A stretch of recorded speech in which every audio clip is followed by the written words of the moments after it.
Hello, welcome to Spotlight, shining artistic joy on bikers everywhere. Spotlight, brought to you by the Isle of Man Arts Council. This evening, it's all about the written word as we hear about LitFest 26. And with bardic deadlines approaching and some changes afoot, we hear from a member of Team Bard to talk all things bardic and poetic.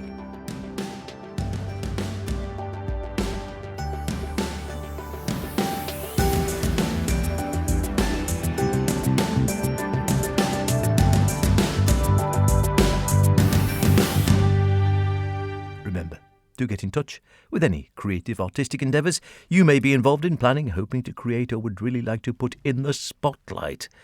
Theatre, poetry, plenty of poetry today, literature, ditto, ceramics, not had that for a while, sculpture, nor that, drag, well there must be a drag event coming up soon, film, mime, social media, opera, there's the Manx opera coming up shortly, woo, calligraphy, only had that once or twice. Anyway, get in touch if you've got something along those lines or totally different. If it's in an artistic vein, we'd love to hear from you, feature you on the show. Why not? That's what it's for.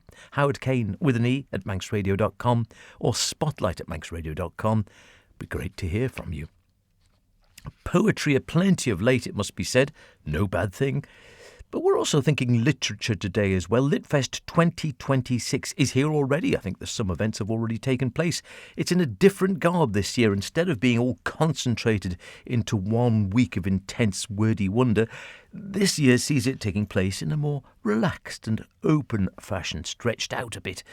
As LitFest director Helen Jessup and poetry coordinator for the fest, former bard Stacey Astle, explained. More spread out, definitely. We are trying to do a few more events throughout the year this time round rather than focusing it all within 1 week.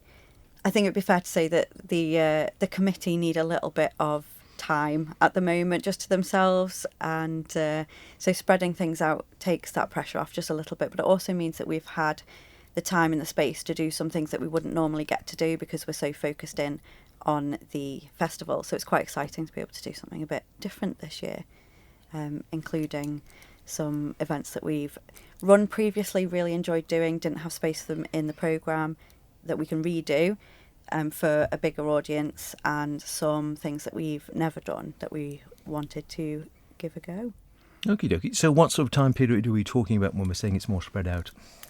So we've already done a couple of events earlier this year, and then we are starting like a programme of events again from when we would normally have the weekend of LitFest, where we still have a few of those events happening that we do year in, year out. So the quiz is still happening because people really love the quiz and we love running it.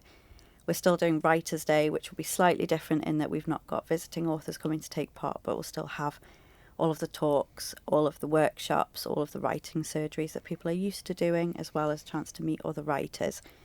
And we're still doing our celebration of poetry evening as well, because we just really like celebrating the local poets that we have over here. So we're still doing those events that we would normally run, but we're just keeping those to within that weekend of LitFest rather than running things throughout the previous week. And then coming into October, we're doing a couple of we're doing a workshop and then an open event around the works of Brown and Betjeman. So T.E. Brown and John Betjeman, who was an English writer, poet and broadcaster. He got really, really into T.E. Brown and produced loads and loads of recordings of him reading T.E. Brown over music, over jazz music a lot of the time that he was really into. And we have one of those recordings. We have a vinyl of that. So we have decided to do a one-off event around that vinyl that has been very, very carefully entrusted to us by Culture Van and for this event. Right, so that's a bit different, must it? Yeah. Yeah, so we're hoping that people will come along. They'll get to explore some of the works of T.E. Brown themselves, do something that is based on those works, and then in the evening people can come along, listen to that vinyl that we've got, and read some of the work that people have produced during the day. So we're hoping that because it's a little bit different and complete beginners will be able to access it as well, someone who's never written a poem before can come along and explore some poetry and give it a go themselves. So we're hoping that will ignite some new poets' imaginations on Absolutely. the island. And Stacey, as a former bard, you'd be excited about that and any of the other poetry events as well, I suppose.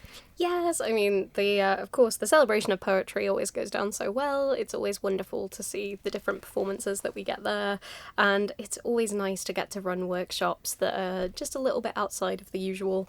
So this will be really enjoyable to get to see, hopefully, some new faces, some old faces, and see what they have that fits in with these styles of poem.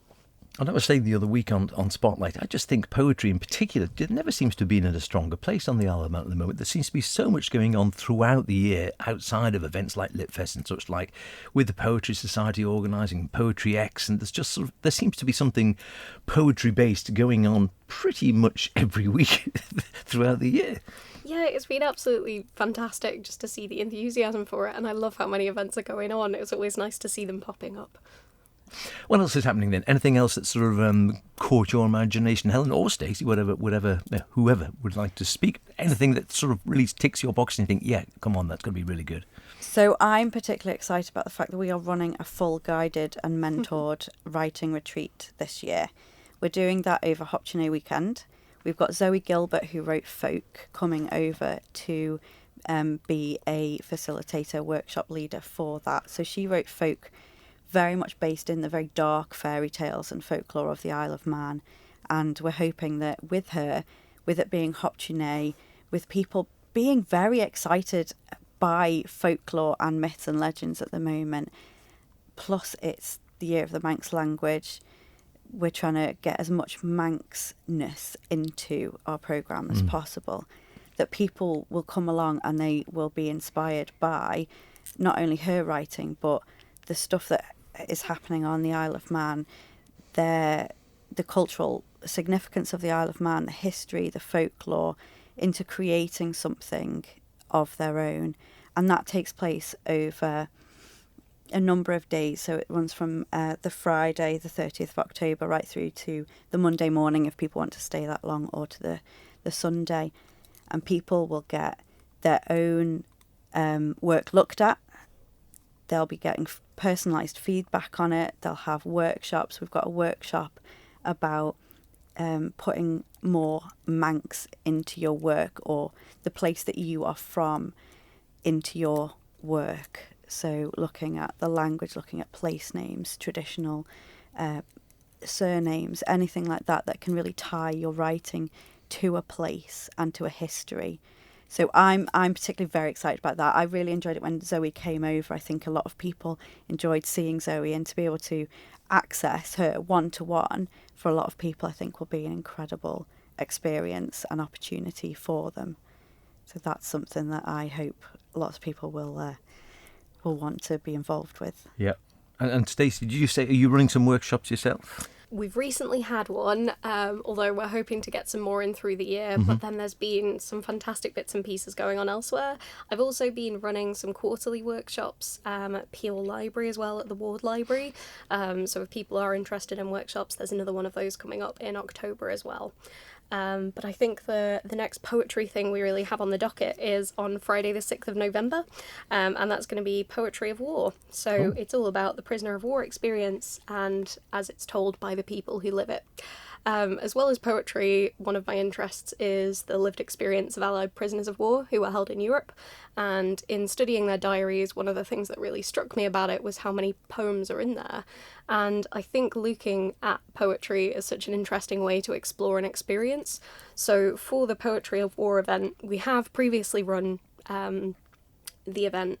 However, it was in a very small location, so I think there were only about 15 tickets available, which did all go, but we'd love to try it again in a bigger venue and with some different poetry. And what we've done is worked with some local performers to get them to perform the poetry, and then I do some talks around the experience so that people can kind of see these poems being performed and then learn a bit more about the context of what they mean in the lives of the prisoners.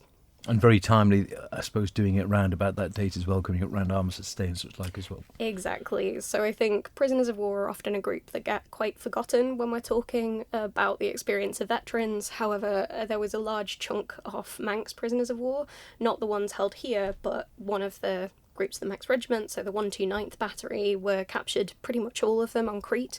I think only about 40 of them got away, and it was so catastrophic to the point where they actually disbanded the regiment afterwards. So there was a huge amount of Manx prisoners that were then taken to Europe.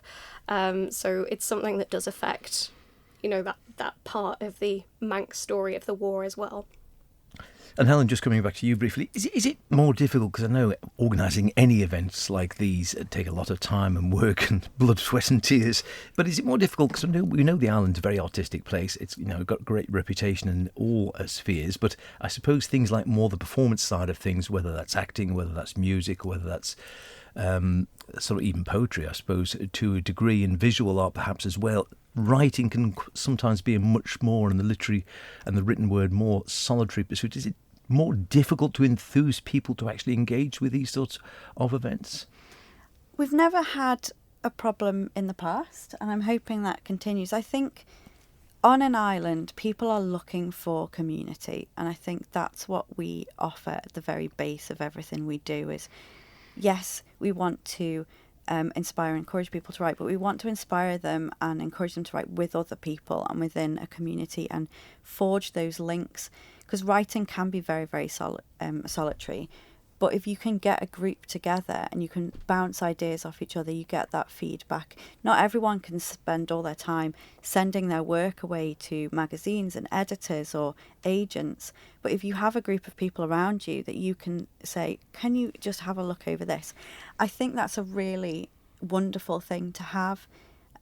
So while I hope that we can continue to do that, I do understand that with us having a different programme, maybe people are a little bit more reticent. Mm-hmm. They're not coming along to the usual events that they would expect, where we have someone standing at the front and telling them about their writing journey, and it's more introspective and thinking about what they can produce themselves. But I think it's such a valuable thing to be able to provide to people over here, saying, come along, be in this group of people who are all enjoying doing the same thing.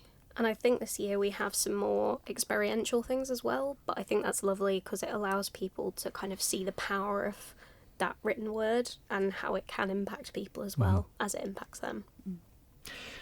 Something for everyone again, and the main thing is just come along, get involved. There's always a friendly voice. It's even if you haven't done these sort of events before, it's a great way to get started, meet like-minded folk and maybe start your own writing journey. Of course, the important thing is people hear this or they think, what's on where? Is there anywhere they can go to find out all the details of the events coming up?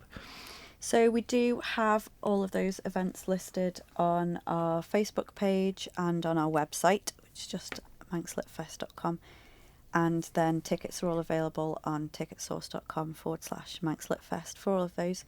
We do now have some printed leaflets which will be going around Bridge Bookshop in both Ramsey and Port Erin and around the libraries as well, so people can pick up a printed version of all of the events that we are holding. Don't forget to look out for those flyers. They contain all the information you need on one handy sheet, or check out the website or Facebook page as Helen suggested if you're digitally minded. Do go along whatever though and support whatever you can. These events take a huge amount of organisation. Without your support, they're not able to continue. So try and get to at least something. I know you won't get to all. Stacey Astle, of course, a former bard, though once a bard, always a bard, as we know. And of course, we will soon have a new Manx bard as Bradley Chambers approaches the end of his tenure. However, you still have time to put your name forward if you feel you could be the next bard. And there are indeed a few changes to dates and places for the bardic changeover this year. Team Bard member and organiser supreme Jo Overty came into the Spotlight studio to bring us up to date on those and remind us it's not yet too late. There are actually 10 days left for anyone who's humming and hawing about putting in their application this year. And what anyone should do in the first instance, if they haven't done so already, is to contact us at Team Bard via manxbard@gmail.com or pop us a message on Instagram or Facebook and collect an application pack which contains an entry form and a set of rules. Nothing too onerous, but it will help guide their entry. they need to submit to us up to 3 poems. It doesn't have to be 3, but obviously 3 would show a sort of wide body of work, and it can be any style of poetry whatsoever and any theme, so long as they've written it themselves, obviously. And we would say, because it's the Manx Bard, at least one of the poems, if not more, should have some connection to the Isle of Man and some Manx theme. We also ask for a little pitch. One of the joys of the Manx Bard is that different bards bring different things to the table, and we seek a sort of very short pitch, maximum 500 words, about how the prospective bard thinks they might deliver their bardship over the year. What activities they might plan, what collaborations they might want to get involved in. So it's just to get their sense of how they see their year panning out. And there's no hard and fast rules on that, are there? Because I know over the years that each bard has brought something uniquely different. Absolutely not. I mean, it's the uniqueness of it, that is the great thing. As you know, bards stay as bards. We have a sort of reigning bard, and now I think soon enough we're going to have 12 living bards, and all still involved to a greater or lesser extent, and all bring different things to the table. Some really like going out and doing events. Others want to run education projects. Others want to go into the community and sort of foster love of poetry there. Our current Manx bard, Bradley, has had a very varied year, and it's just as well as knowing that they've got a sort of decent writing ability and some body of work behind them, and the ability to perform it. It's the joy of it really is what they bring to the table and how they develop as poets and as individuals as the year goes on. And you don't have to be a published poet, because I think sometimes people might think, they might like writing poetry, but have never actually published a pamphlet or had one of their collections published as a little booklet or whatever, but that doesn't matter. Absolutely not. It's not an elitist event. It's open to absolutely everyone, provided you do have a few poems to your name. I was talking to a bard the other evening who said when I applied, I think I'd written about 5 or 6 poems at the time, and that body of work has now grown to over 100 poems that particular poet has written in the years since becoming bard. So it's a great opportunity to grow your own practice as well, and to develop yourself as a writer, and work in collaboration with other bards. And I know that's one of the factors that bards do find really great about their year in office, is that they do get to work with others and attend events with others and grow and learn from them. So please don't be put off if you're not Seamus Heaney or anyone of that ilk, or I could say if you're not Annie Kissack. Well, absolutely, yeah. Annie's a natural. And the one thing, again, Annie is a natural at, which I suppose, and I know you sort of hinted at here, and that there will be, I think, if you put your name forward and indeed become the next bard, the one thing that you will be required to do, of course, is write some work and perform it. That's right, and it's one of the things we test at interviews. So following the deadline for applications, which is Sunday the 30th of August, we'll shortlist interviewees, and we'll invite people for interview on Saturday the 12th of September. It's very friendly, very informal. We ask the bards, a panel of poets, good quality poets from the island, ask the applicants about the poetry they write and what inspires them to write it. But we also ask them to perform one of their poems, one or more of their poems, and they can choose which one usually, unless there's one that we're all sort of gravitating towards. And yes, a huge part of it is accepting invitations to go out, represent the Manx Bard as a brand, if you like, and, do your bit for the island, and turn up at all kinds of different events, so you do need to have that basic confidence to stand on a stage and read some work and generally be very well received. And a new venue for the actual inauguration and concert this year. That's right, this year we've made a couple of changes, and so we're going to be on Sunday the 20th of September out at St John's Methodist Hall, nice and central. Once we've chosen our bard, we have a concert, for want of a better word. It's actually just a jolly good, nice Manx event. Our Manx youth bard, Matilda, who's been on the Spotlight programme a good number of times, all performing a bit of Manx music, and towards the end it's the inauguration of the new bards. We don them with their robes, the resplendent Manx robes that everyone will be familiar with, and they get their 5 minutes in the spotlight to read one of their entry poems, and they sail off into their year of being the new Manx bard. It's a really lovely celebratory event. Will there be tea and cake? Of course. Is any Manx event complete? That's what I was thinking. I think, it's going to be tea and cake. Form an orderly queue around the block. And it's a great thing because, the Bard, and I think that's one of the reasons it started really, is just to try and sort of highlight the poetry on the Isle of Man, the Manx poets. And again, I've been happy and privileged to talk to an awful lot of them on Spotlight over the years, and it never ceases to amaze me how many there are. And for every poet I know, I always think there's another 6. I don't know. It just seems to be a huge number, and again, an ever-increasing number of events and different sort of poetry happenings going on. That's right. And I think, back in the day, a good maybe 20 years ago or so, people maybe thought poetry was something fusty that you sort of learned in English literature at school, and they just dusted off the Keats or whatever. But certainly I think there's a real movement in the Isle of Man at the moment. I'm sensing the Isle of Man Poetry Society is extremely active and putting on events all the time, and they collaborate an awful lot with the Manx Bard and individual bards. We've got individuals too.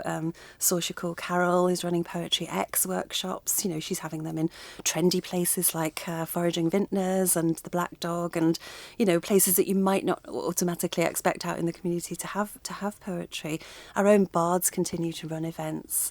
Only at the weekend, Annie was up at the Airs with the Biosphere artist in residence running a writing and songwriting workshop. Michael is going to be taking over a cafe Michael Manning, our 8th Manx Bard, is going to be taking over a cafe in Douglas soon to run one of his regular workshops. And it just feels like there's some sort of starting point for everyone if you want to get involved. Absolutely. And I also noticed, and then when we were chatting earlier on, that there was a link, as you say, with the biosphere and poetry, and there has been for quite some time. And there was the poetry map, which is a few years back. That's actually still available. People want to go and see the poems there, which are all linked to various specific locations around the Isle of Man. And it was a great idea, though, like little pins put on the map, and there's a poem for each spot. That's right, yes. If you want any inspiration, if you're still thinking over the next 10 days and you just want to read a bit of poetry, or even if you're just whiling away an autumn rainy evening or something, it's a bit of a rabbit hole, I do warn you now. It's tempting to you get stuck in and you don't leave it. Go onto the Culture Vannin website and just look up Poetry Map. It was a collaboration between the Manx Bard, UNESCO Biosphere Isle of Man and Culture Vannin, and it was absolutely delightful. We reached out to people for poems about places in the Isle of Man, and we had no idea what to expect. And I think we got about 180 poems, including 1 or 2 from you, Howard. Yeah, I think. I did. Yeah, I seem to recall you were one of our prize winners at the time. I do still have something on the windowsill. And so just click on a place at random, maybe somewhere you've never heard of, and just sort of unwrap a delightful sort of poem. It's a bit like a poetry advent calendar. It is. That's a very good description of it, very much that way. And again, there is great support, as you say, from the likes of Culture Vannin and Arts Council for events like the Bard, and indeed the sort of as I say, the seemingly burgeoning number of poetry events happening through the year. We are very lucky to have generous sponsorship from the Isle of Man Arts Council, and we're extremely grateful for that. Team Bard is a very small team, 5 complete volunteers. We don't really have the resources to go out fundraising, so we're very, very grateful for the support from the Arts Council. And also Culture Vannin, who supports so much in the Isle of Man. I mean, their body of work and, the amount they support is absolutely phenomenal, and we're so, so grateful to be collaborating with them.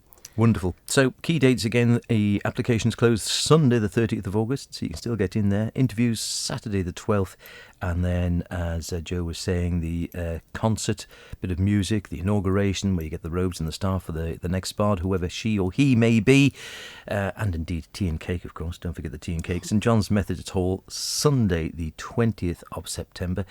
I won't ask you to perform a poem, but do you still write a bit of poetry yourself? I write silly ditties and a little bit of sort of more serious social commentary. I'm very much the admin girl on Team Bard. I don't believe a word of it. She's writing all the time, I bet. Thanks for so much for coming and chatting for today, and we'll no doubt catch up a bit later on in the year, see how things are going. Thank you very much, Howard. Go on, have a go. You know you want to. Free tea and cake, bardic robes, a fancy hat, should you be successful. What's not to like? There's a poem in that straight away. Whilst I didn't want to force Jo into reading a poem, I feel we should end with one. And as Jo mentioned, the wonderful poetry map, which you can still find on the Culture Vannin website. And we've had Bard Stacey Astle on today. What better way to end than with Stacey's poem on the poetry map, which you will still find pinned, which you will still find online, and you'll find this poem pinned to Cronk Nieri Lay. For a few moments I'm a cloud, high above heather and cheerful gorse. Only faint birdsong reaches me here. And if I try, really, truly try, I hear the waves break across pebble mats by white fishermen's cottages and neatly stacked lobster pots. Haze passes around me as I am swallowed gulp after gulp. I am greedily snatched by intermittent white fluff, and grumpy grey island is no more. The sea fades, sheep are swallowed, but the rocks still sit with me, silent and mossy. I wait with the heath until it is safe to pass down, skirting mud puddles. The descent begins, and for now I abandon the day watch. Wonderful stuff, as you might well imagine, from Stacey. And just for good measure, so she doesn't feel left out, here is one from Jo, which is also to be found on the poetry map, just called, rather appropriately, bearing in mind the time of year, Bray Hill. A Coke can rolls across me and lodges in a drain. September through to April, my life is quite mundane. Commuters disregard me, their minds on work and money. No one stands and stares at me, even when it's sunny. Weeds grow in my gutters, the phone box just decays. The shop is long since boarded up. I've seen better days. School children scurry past me, heads down in their phones. The properties aren't grandstands, just ordinary homes. But for 4 weeks every summer, all roads lead to me. The little bit of tarmac is where they want to be. From far and wide they gather to get the ultimate thrill to see their heroes hurtle down the world-renowned Bray Hill. Classic stuff. We'll be back next week with the last programme before a short break in the series as we go into the build-up to the 2026 general election. I know you all can't wait. Until then, be good, whatever you're doing. Be creative about it. Himu.